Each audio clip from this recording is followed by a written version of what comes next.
Welcome to my channel Brahmika's kitchen. আমি জয়া। আজকে একটা নতুন রেসিপি নিয়ে এসেছি। রেসিপিটা দেখুন শেষ পর্যন্ত, আশা করছি ভালো লাগবে। যারা পুরনো বন্ধু আমাকে এতদিন যেভাবে সাপোর্ট করেছেন সেইভাবেই সাপোর্ট করবেন, আর যারা নতুন বন্ধু তারা আমার চ্যানেলটাকে যদি সাবস্ক্রাইব না করে থাকেন তাহলে আমার চ্যানেলটাকে সাবস্ক্রাইব করার অনুরোধ রইল।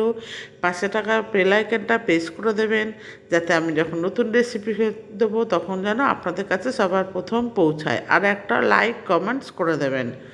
এখানে আমি রেসিপিটা বানানোর জন্য আমি নিয়ে নিয়েছি কয়েকটা কাঁঠালের দানা, যেটা আমি আলু ভাজার মতো করে কেটে নিয়েছি টুকরো টুকরো করে। আর 3-4 টুকরো বোনলেস চিকেন নিয়েছি, যেটাকে আমি কিমা করে নিয়েছি।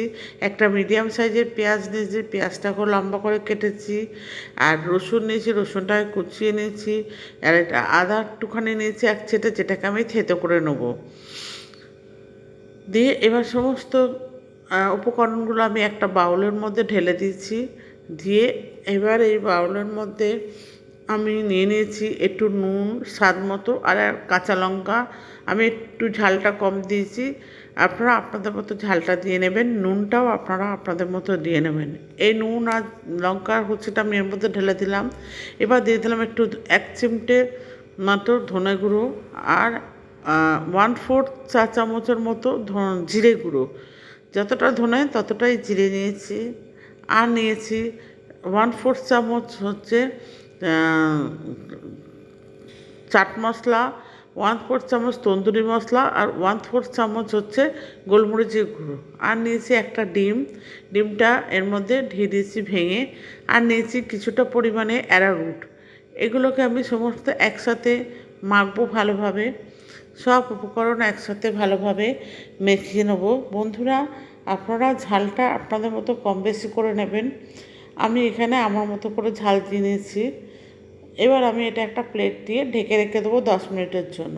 10 মিনিট পর ফিরে এসেছি। এসে এবার আমি একটা একটুখানি 2-3 চা চামচের মতো বেসন নিয়েছি। বেসনটাকে আমি ঢেলে দিয়ে মাখছি। ভালো করে আগে মেখে নেবো।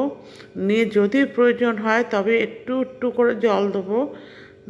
দিয়ে এমনভাবে মাখবো যাতে সহজে একটা ডো বা ডেলা পাকানো যায়, মানে চপের আকারে, ভেজিটেবল চপের আকারে যাতে আসে সেইভাবে আমি বানিয়ে নিয়েছি। আবার এটাকে আমি 10 মিনিটের জন্য ঢেকে রেখে দেবো। এবার ওভেনে একটা কড়াই বসিয়ে দিয়েছি। দিয়ে আমি কিছুটা পরিমাণে ভাজার জন্য সাদা তেল দিয়ে দিয়েছি, হোয়াইট অয়েল দিয়ে। এবার আমি, আমার কাছে ব্রেড ক্রাম্ব ছিল না, তাই জন্য আমি কিছুটা মুড়িকে গুঁড়ো করে নিয়েছি। নিয়ে এবার ওই চপটা ভেজিটেবল চপের আকারে করে আমি ওই মুড়ির গুঁড়োর উপরে এপিট ওপিট করে মাখিয়ে নিয়েছি, যাতে এটা একটু মুচমুচে হয়। মুড়ির গুঁড়োর সাথে মাখিয়ে নিলে এটা মুচমুচে হবে। এবার তেল গরম হয়ে গেছে। তেল গরম হয়ে যাওয়ার পর আমি এই চপগুলোকে বা পকোড়াগুলোকে আমি ওই তেলের মধ্যে একটা একটা করে দিয়ে দেবো, দিয়ে দিয়েছি। এবারে ওপিটটা ভাজা হয়ে গেছে, আমি ওপিটটা এবারে উল্টে দিচ্ছি। দিয়ে এপিটটাকেও আমি ভালো করে ভেজে নেবো। ওভেনের আঁচটা একদম লো ফ্লেমে রাখবো, কেন হাই ফ্লেমে রাখলে ভিতরটা সিদ্ধ হবে না। তাই জন্য মিডিয়াম টু লো ফ্লেমে এটাকে আমি রান্না করব। এই যে রেসিপিটা বা এই যে পকোড়া বা চপটা বিকালে চায়ের সাথে, মুড়ির সাথে খুবই ভালো লাগবে খেতে। এটা হচ্ছে বিকালে এক ধরনের রেসিপি, যেটা বিকালে স্ন্যাক্স হিসাবে খাওয়া যায় বা স্টার্টার হিসাবেও খাওয়া যায়। এটা ভাজা হয়ে গেছে, আমি এবারে এটাকে তুলে নিচ্ছি একটা পাত্রে। এবং বাকি যেটুকুনি আছে সেটাও আমি এর মধ্যে আবার গোল গোল করে দিয়ে দেবো। আপনারা আপনাদের মতো শেপ করে নেবেন।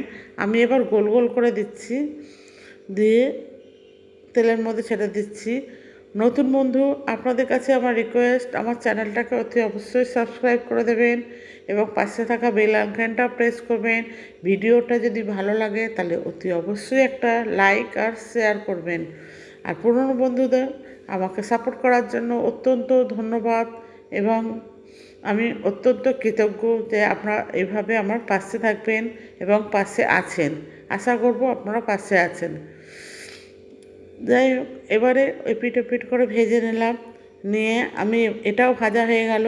এটাকে আমি তুলে নিলাম। এইভাবে সমস্ত চপগুলো আমি ভেজে নিয়েছি। দেখুন কি সুন্দর লাগছে বন্ধু। এটা ভীষণ মুচমুচে হবে খেলে, কেন যেহেতু উপরে আমি ব্রেড ক্রাম্ব না দিয়ে মুড়ির গুঁড়ো দিয়েছি। মুড়ির গুঁড়োটা বেশি মানে মুচমুচে হয়। আপনারা ব্রেড ক্রাম্ব দিয়েও করতে পারেন। দিয়ে এইবারে এটাকে, আমার রেসিপিটা তৈরি হয়ে গেছে।